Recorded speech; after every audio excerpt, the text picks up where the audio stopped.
सबको मसीही नमस्कार। इस YouTube चैनल में आप सभी का स्वागत करते हैं। मैं आशा रखते हैं आप सब लोग ठीक हैं। आज का विषय है हमारा मसीह जीवन का नींव।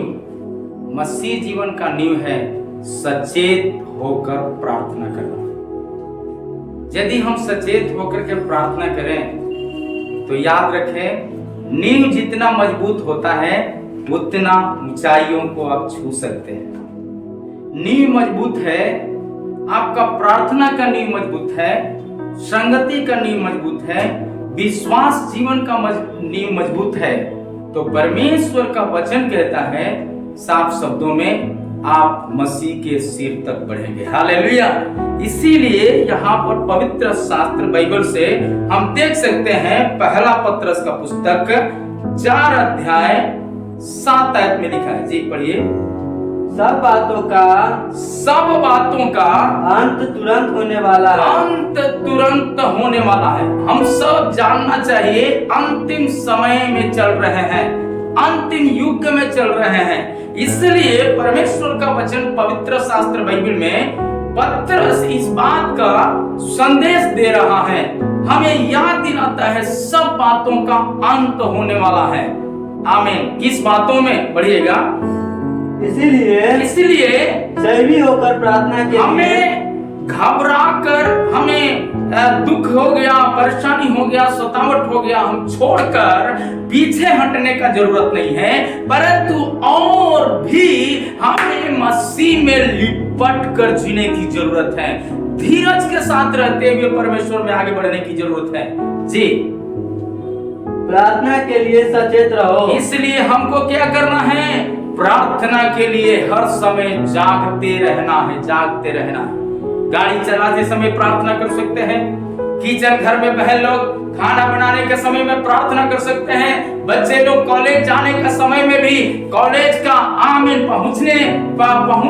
कॉलेज पहुंचते जब तक पहुंचा नहीं रास्ते में भी प्रार्थना करते हुए आप चल सकते हैं। आमीन। इतना ही नहीं, आप स्कूल या कॉलेज में बैठे हैं, आमीन, जिस समय जिस वक्त मौका लगता है, मौका पाते ही गपशप करने का समय नहीं है, परंतु निरंतर प्रार्थना में सचेत होकर जागते रहने का समय आ चुका है। हालेलुया। इसीलिए प्रभु का वचन साफ शब्दों में हमें याद दिलाता है। इब्रानियों का पुस्तक, जब हम पढ़ेंगे इब्रानियों का पुस्तक 9 अध्याय 26 आयत में लिखा है, नहीं तो जगत की उत्पत्ति से लेकर उसके बारे दुख उठाना, बार दुख उठाना पड़ता। हालेलुया। बार दुख उठाना पड़ता। बार दुख उठाने से बेहतर है हमें परमेश्वर में जागते हुए रहना। आगे। पर अब युग के अंत में वह एक ही बार प्रकट हुआ और होगा। हालेलुया। होगा। क्या कहता है आगे? ताकि अपने ही बलिदान के द्वारा पाप को दूर कर दे। यीशु मसीह को पिता परमेश्वर ने धरती पर मानव रूप के रूप में भेजकर मानव जातियों को श्राप से, बीमारी से और गड्ढे से बचाने के लिए यीशु को इस धरती पर भेजा। उस पुत्र को इसलिए भेजा, हमसे और आपसे, हर पृथ्वी का पुत्र पुत्रियों से प्रेम करने के कारण अपना बेटा को हमारे लिए और आपके लिए कलवरी क्रूस पर दे दिया, ताकि हम नाश न हो परंतु हमेशा का खुशहाली जीवन को प्राप्त करें। हालेलुया। अगली बातें हम जब पढ़ेंगे तो साफ शब्दों में लिखा है, पहला पत्रस है, आमीन, 4 अध्याय का 8 आयत में वो बात लिखा है। सब में श्रेष्ठ बात यह है कि एक दूसरे से अधिक प्रेम रखो। क्योंकि प्रेम अनेक पापों को ढांप देता है। अनेक पापों को ढांप देता है। प्रेम एक ऐसा श्रेष्ठ बात है कि अनेक पापों को क्या करता है? ढांप देता है। जब आप प्रेम करेंगे परमेश्वर से तो याद रखें आप कितना गलती किया है, वो सारे शायद आपका पीढ़ी से गलतियां होते आया होगा, लेकिन वो सारे गलतियों को माफ करने में सामर्थ्य है हमारा परमेश्वर। इसलिए हम जब जाना तभी सवेरा, जब जाना तभी सवेरा है मेरे प्यारे परमेश्वर का प्रियजनों। इसलिए यदि आप इस वचन को सुनते हैं इस YouTube चैनल के माध्यम से, मैं आह्वान करना चाहता हूं, आपके लिए सवेरा का समय आ चुका है। आप जल्दी नींद से जागकर प्रभु में लिपटकर विश्वास में आगे दौड़ते रहिए। जब दौड़ेंगे आपका पाप गुनाह आपका बीमारी को परमेश्वर खत्म करके आपको उज्जवल भविष्य देने के लिए सामर्थ्य है हमारा परमेश्वर। अगली बातें क्या कहता है? याकूब का पुस्तक 5 अध्याय 20 आयत में लिखा, तो वह यह जान ले कि जो कोई किसी भटके हुए पापी को फिर लाएगा वह एक प्राण को मृत्यु से बचाएगा। हालेलुया। आप एक आमीन। जो भी ये वचन आप सुनते हैं आपको अच्छा लगता है, आप दूसरों को सिखा सकते हैं। आप इसके द्वारा एक मरती डूबती हुई आत्मा को बचा सकते हैं, नशा के लत से लोगों को बचा सकते हैं, आमीन, आत्महत्या से बचा सकते हैं, आमीन कर्जा और कष्ट से बचा सकते हैं। इतना ही नहीं, उनका जिंदगी में एक बड़ा परिवर्तन को ला सकते हैं। हालेलुया। इसलिए मेरे प्यारे परमेश्वर का प्रियजनों, प्रभु का वचन साफ शब्दों में कहता है, क्या कहता है जब हम पढ़ेंगे, आमीन, पहला पत्रस का पुस्तक में 4 अध्याय 9 आयत में लिखा है जी, बिना कुड़कुड़ाए एक दूसरे का अतिथि सत्कार करने में आगे बढ़ चलना है। हालेलुया। कई लोग क्या करते हैं, अतिथि सत्कार करने से पीछे हटते हैं। आपको नहीं मालूम है कब आपको ईश्वर से मुलाकात होगा, कब किस समय आप मिलेंगे। आमीन। प्रभु का वचन कहता है, जो मेरे नाम से एक गिलास ठंडा पानी पिलाए तो वो अपना प्रतिफल किसी रीति से नहीं खोएगा। आपका जिंदगी में कोई तरह का प्रतिफल खोना नहीं चाहते हैं तो आमीन, अपने भाइयों को एक गिलास ठंडा पानी पिलाएं। शायद आपका पड़ोसी आपके घर में आता होगा, पता नहीं वो लड़ाई करके आए हों या काम करके थके हुए आ रहे हैं, आपसे मिलने के लिए आए होंगे। आप मत सोचिए तो पड़ोसी है, आप मत सोचिए तो रिश्तेदार है, आप मत सोचिए तो मेरा दोस्त है, ये तो हर दिन मिलने वाला है। आपके घर में आए तो जरूर एक गिलास ठंडा पानी पिला दीजिए। यदि ऐसा किया तो परमेश्वर का वचन कहता है आपका प्यास सबसे पहले बुझ जाएगा। शायद आपका प्यास होगा, शादी किया कई 1 साल हो गया, संतान सुख नहीं है, तो आपका प्यास परमेश्वर बुझा देगा। यदि आप कमा रहे हैं लेकिन बरकत नहीं मिल रहा है, आपका प्यास को परमेश्वर बुझाएगा। इतना ही नहीं, आप प्यास में होने के कारण आमीन भाग दौड़ कर रहे हैं कमाने के लिए, आगे बढ़ने के लिए बहुत तरह की कोशिशें कर रहे हैं, लेकिन एक कोशिश जो करना चाहिए वो भूल गया है आपने। मेरे प्यारे परमेश्वर का प्रियजनों, इस बात को याद रखें, आप अपने परमेश्वर का वचन कहता है आमीन, बिना कुड़कुड़ाए जब अवसर मिले परमेश्वर में एक दूसरे को सेवा का भावना रखते हुए मसीह में दौड़ चलो। हालेलुया। आगे क्या कहता है? इतना ही नहीं, इब्रानियों का पुस्तक 13 अध्याय का 2 आयत में लिखा है, अतिथि सत्कार करना ना भूलना। अतिथि सत्कार करना नहीं भूलना, क्योंकि इसके द्वारा कुछ लोग ने अनजाने में स्वर्गदूतों का सेवा किया है। स्वर्गदूतों का सेवा किया।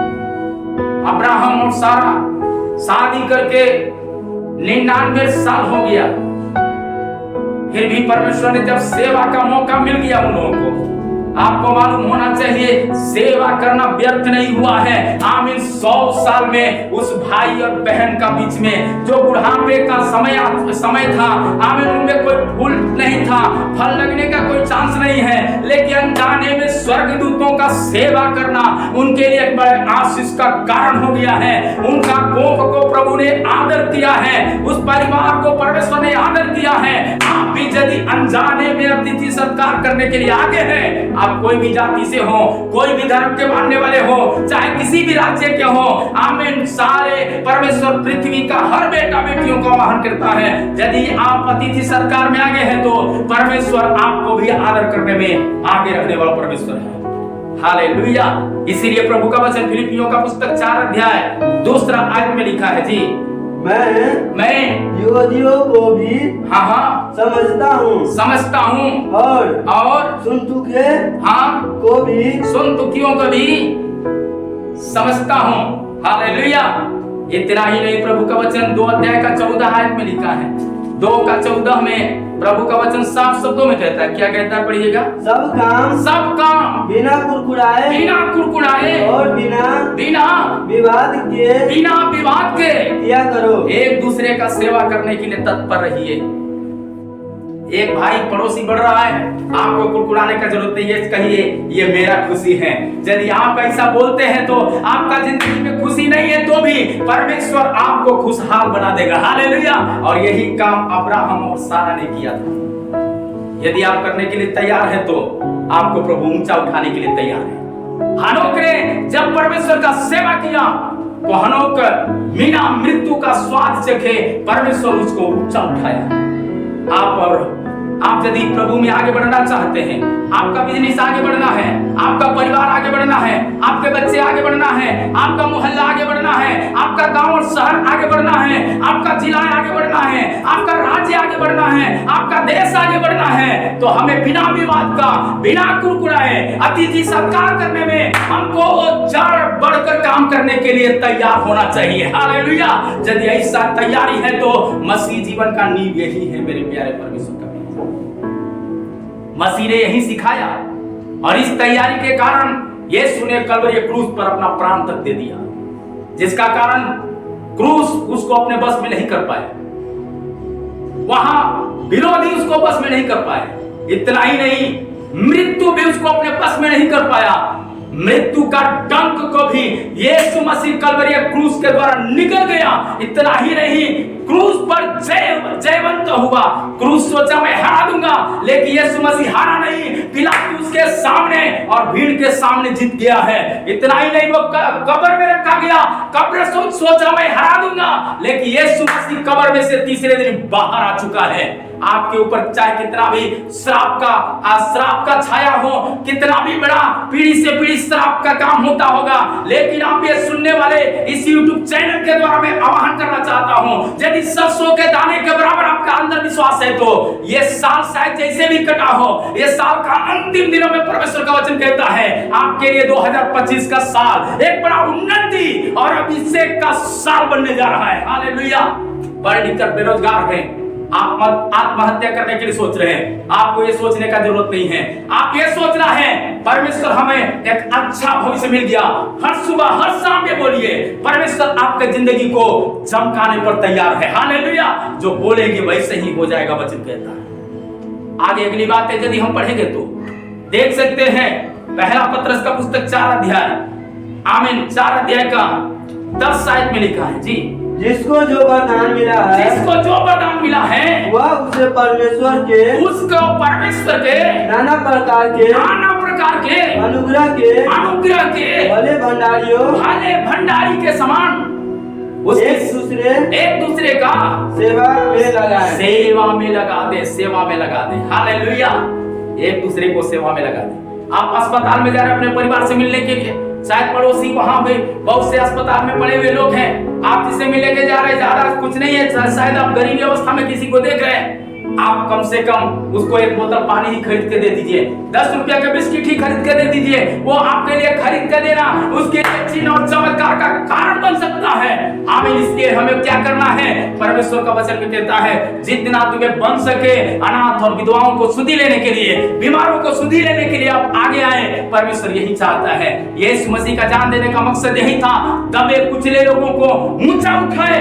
इसका मतलब दुनिया में कोई भी ऐसा व्यक्ति नहीं है जो दबा नहीं है। देश के अंबानी है, वो भी कर्ज में दबा हुआ है। देश का चाहे कोई भी व्यक्ति हो, शायद बिजनेस बड़ा होगा लेकिन वो भी कर्ज के हवाले होंगे, उनका भी जिंदगी शांति से नहीं है। प्रभु कहता है अमीर और गरीब सबका प्रभु है। आमीन। दिन और रात सबके लिए है। हालेलुया। इसलिए आप चिंता मत करिए, आप प्रभु पर भरोसा करके जब आगे बढ़ेंगे आप आगे ही बढ़ते रहेंगे। जब आपका सेवा का भावना रहेगा आप दिन रात मसीह में आगे की ओर बढ़ते जाएंगे। हालेलुया। अगली बात है, परमेश्वर का वचन साफ शब्दों में कहता है, इतना ही नहीं, क्या कहता है, एक दूसरे की सेवा में लगा दो। रोमियो का पुस्तक 12 अध्याय 6 से लेकर 8 आयत तक में वो बात मिल जाएगा आपको। जी पढ़िए। जबकि उस अनुग्रह के अनुसार जो हमें दिया गया है हमें भिन्न वरदान माँ का गर्भ में पढ़ने से पहले ही परमेश्वर अभिषेक करके दिया है। हमें जानने की जरूरत है। आगे क्या कहता है? तो जिसको भविष्यवाणी का दान मिला हो वह विश्वास के साथ परिमाण के अनुसार भविष्यवाणी करे। मतलब आप एक दूसरे के लिए ऊंचाई का शब्द बोलते रहिए। घर में हो, परिवार में हो, पड़ोसी में हो, रिश्तेदार में हो, निश्चित आप उससे पहले आप ऊंचाई को पकड़ेंगे। क्या आप चाहते हैं आपका परिवार बच्चे ऊंचाइयों की ओर जाए? आपका बिजनेस ऊंचा होने से पहले पड़ोसी का बिजनेस ऊंचा हो जाए। आप चाहते हैं आपका घर बनने से पहले हमारा देश अच्छा हो जाए? निश्चित है जब देश अच्छा होने के लिए सोचेंगे आपका परिवार और आपका गांव भी शहर अच्छा हो जाएगा। हालेलुया। ऐसा यदि आपके मनसा है, इस मनसे के साथ यदि जीवन जीते हैं तो परमेश्वर का वचन कहता है यही है मसीह का अच्छा नींव। हालेलुया, यही अच्छा नींव। इसलिए हमें जरूरत है परमेश्वर में एक दूसरे के लिए अच्छी बातें सोचना। आगे क्या कहता है? यदि सेवा करने का दान मिला है तो सेवा में लगा दे। हालेलुया। आपके लिए शायद आपको प्रभु सामर्थ दिया है। आपके पास कपड़ा का रंग थोड़ा डाउन हो गया होगा। आप सोचते हैं तो कपड़ा पुराना हो गया, जैसे तैसे फेंक देते हैं। उसी कपड़ा के लिए रोड के किनारे कई लोग नंगे घूम रहे हैं, उनको कपड़ा नहीं है। आपके पास यदि दिया है सामर्थ तो आपका पुराना है, आपके लिए हो सकता है, लेकिन जिसके पास नहीं है उसके लिए वो नया कपड़ा है। इस बात को याद रखना चाहिए। इसलिए हमें फेंकने का जरूरत नहीं है, हमें एक दूसरे को आदर करने की जरूरत है। हो सके तो यदि आपके पास नया कपड़ा देने की सामर्थ्य है, आप जिससे आमीन प्रेम करते हैं, या हमारे देश में कई ऐसे परिवार हैं उनको आप मदद करते हुए प्रभु का सेवकाई में आगे बढ़ सकते हैं। और आगे बढ़ेंगे तो आप याद रखिए आपका पीढ़ी को, आपके परिवार को, और आपकी सेवकाई, आपका सेवकाई शायद कॉलेज की सेवकाई होगा, आपका सेवकाई शायद एक छोटा बिजनेस का सेवकाई होगा, आपका सेवकाई शायद आपका अस्पताल का सेवकाई होगा, आपका सेवकाई शायद बैंक में सेवकाई होगा, आपका सेवकाई शायद हालेलुया आमीन बहुत तरह के कामों के द्वारा होगा, आमीन शायद छोटा बिजनेस होगा, उसके द्वारा भी परमेश्वर का नाम को आप ऊंचा कर सकते हैं। हालेलुया। यही प्रभु चाहता है। आप शायद पढ़े लिखे हैं, आपका पड़ोसी का बच्चा अनपढ़ है तो आप उसके लिए अपना बच्चा समझ करके उसको एक अच्छा शिक्षा दे करके देश में उसको शिक्षित बना सकते हैं, उसे चोर होने से बचा सकते हैं, उसे नशेड़ी होने से बचा सकते हैं। यही है सेवकाई, यही है सेवकाई। हमें चाहे कोई भी जाति से हो, कोई भी धर्म का हो, एक ही चीज सिखाता है परमेश्वर, एक दूसरे से प्रेम करो, एक दूसरे के लिए जान देने तक विश्वास योग्यता में होकर प्रार्थना के लिए हाथ ऊंचा करो। प्रार्थना के लिए हाथ ऊंचा करो। जब आप ऊंचा करेंगे हाथ को तो याद रखिए आयुब ने आमीन जितना उसका नष्ट हुआ था, आमीन जब दूसरों के लिए प्रार्थना किया सबसे पहले उसका खोया हुआ धन परमेश्वर उसको वापस किया है। इतना ही नहीं, डूबा हुआ प्रॉपर्टी को परमेश्वर ने उसको दुगना अभिषेक करके दे दिया। इतना ही नहीं दिया परंतु उसका उम्र को दुगना बढ़ा दिया है। आपका जिंदगी में प्रभु उम्र तक भी इलाज करने की सामर्थ्य रखने वाला परमेश्वर है। क्या आप चाहते हैं आपका परिवार मसीह में आगे बढ़े? यदि चाहते हैं तो मेरे प्यारे परमेश्वर का प्रियजनों, साफ शब्दों में कहता है, आगे क्या कहता है पढ़ेंगे तो मिल जाएगा। यदि कोई सिखाने वाला हो तो सिखाने में लगा रहे। हालेलुया। यदि आप सिखाते हैं, आमीन एक दूसरे को बढ़िया से शिक्षा दे रहे हैं, आप शिक्षा देने में लगे रहिए। उसमें शायद बहुतों को अच्छा नहीं लगेगा तो भी आप अपना जो भलाई बन सकता है भलाई करने के लिए आगे चढ़ बढ़ करके काम करते रहिए। आगे जो उपदेशक हो वह उपदेश देने में लगा रहना चाहिए। जी। दान देने वाला उदारता पूर्वक से दे जो दान देने में लगा रहने वाला होना चाहिए। हालेलुया। उदारता पूर्वक दान देने में लगा रहना चाहिए। और क्या कहता है? अगुवाई करने वाला अगुवाई करने में लगा रहे, वह उत्साह से करे। जो दया करे वह हर्ष से करे। वो खुशी से करे। हालेलुया। हम दया भी कर रहे हैं लेकिन कुड़कुड़ा के करेंगे, उससे अच्छा नहीं करना बढ़िया। हालेलुया। क्या आप चाहते हैं कि हर्ष से आपका काम आगे बढ़ जाए? आगे जब उसे 9 से लेकर के 13 तक पढ़ेंगे तो आपको मिल जाएगा सारी बातें इसी वचन में लिखा। पढ़िए। प्रेम निष्कपट हो, बुराई से घृणा करो। बुराई से क्या करना चाहिए? हमें घृणा करना चाहिए। हालेलुया, बुराई से घृणा करना चाहिए और भलाई में लगे रहो। भलाई में क्या करना चाहिए? नित्य जागते हुए काम करना चाहिए। आगे भाईचारे के प्रेम से एक दूसरे से स्नेह रखो। स्नेह करना, चढ़ बढ़ करके उसके साथ प्रेम करना चाहिए। आगे परस्पर आदर करने में एक दूसरे से बढ़ चढ़ना चाहिए। एक दूसरे से अधिक प्रेम करना। हालेलुया, एक दूसरे से अधिक। आगे यत्न करने में असली ना हो। हाँ, क्या नहीं हो? आलसी। हमें आलसी ना हो। प्रेम करने में आलसी ना हो। कुछ लोग क्या करते हैं, जहाँ देखेंगे वहाँ कोई मर रहा है, गिर गया रोड पर गाड़ी चलाते समय, तो उसको क्या करते हैं, भीड़ लगा है, उसको टांग के कोई ले नहीं जाएगा, लेकिन वीडियो जरूर बनाएगा और नहीं तो लांग कर चल जाएगा। ऐसा नहीं, ये नहीं है प्रेम। प्रेम का मतलब है वो अपना परिवार को छोड़ करके कोई नहीं जाते, बीमारी अवस्था में उसको अस्पताल तक पहुंचाते हैं। हमारा जिम्मेदारी है, केवल सरकार का जिम्मेदारी नहीं, हमारा और आपका भी जिम्मेदारी है। ऐसे जगहों पर जब पड़ा हुआ देखते हैं तो अपना परिवार समझकर सेवा करने में आप चढ़ बढ़ करके काम कर सकते हैं। हालेलुया। अगली बात है आत्मिक उन्माद में भरे रहो। भर जाओ। हालेलुया, आत्मिक उन्माद में भर जाओ। इसलिए पहला पत्रस का पुस्तक 4 अध्याय का 11 आयत में लिखा है, यदि कोई बोले तो ऐसा बोलो मानो परमेश्वर का वचन है। हालेलुया। बहुत लोग अस्पताल में मिलने के लिए जाते हैं, डॉक्टर कैसा रिपोर्ट दिया है, डॉक्टर का रिपोर्ट बहुत खराब है। आप देख करके उसे अस्पताल में गए मिलने के लिए, अरे बहुत खराब है, तो बहुत सीरियस है। डॉक्टर से भी बड़ा कुछ लोग डॉक्टर बन जाते हैं। आपको प्रभु यदि वहां भेजा है तो उसको बोलिए विश्वास के साथ, आप चंगे हो जाएंगे। आपका मुंह में चंगाई है, इस बात को याद रखना चाहिए। हालेलुया।